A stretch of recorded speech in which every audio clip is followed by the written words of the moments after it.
parce qu'il y a à boire vraiment et à manger. De l'autre côté, avec M. Kabimba Josué. Bonjour. Oui, bonjour cher estimé. Alors, la question est celle de savoir pourquoi les lois en République démocratique du Congo semblent-elles souvent ne pas produire les effets attendus? Merci beaucoup pour cette belle question.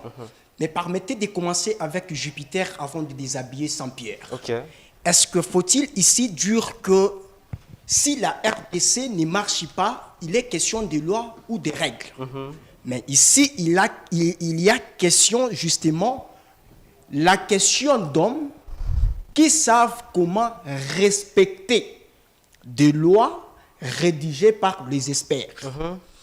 Mais ce qui est gravissime, nous constatons en République démocratique du Congo, il y a un système établi, un système par lequel on a déjà constitué comme un mécanisme qui exclut d'autres personnes parce qu'ils n'ont pas une personne de parler à leur nom. Voilà. Alors on impose un système par lequel il faut aller maintenant par les jeux qui ne respectent pas ce qui est écrit dans les tests. Mais déjà, dès le départ, une loi, c'est une règle pour comprendre. Cela veut dire quoi? J'en arrive à votre préoccupation.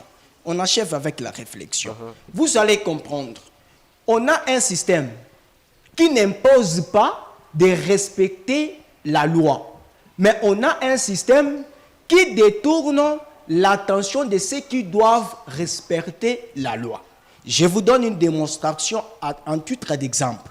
Aujourd'hui, nous tous, nous connaissons qu'aujourd'hui, pour qu'une personne puisse décider dans tel secteur, pour qu'une personne soit engagée dans tel secteur, il doit passer impérativement par le PDG ou le DG.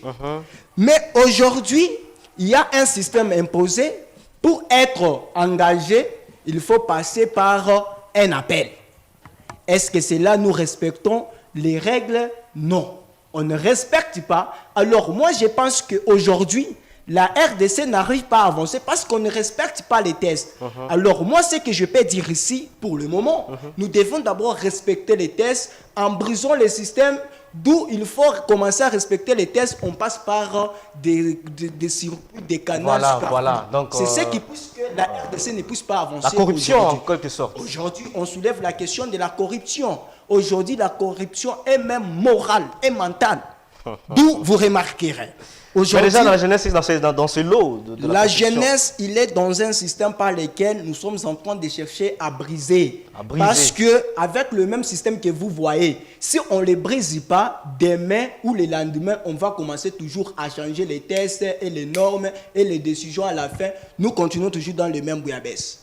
En tout cas, et je pense je vais vous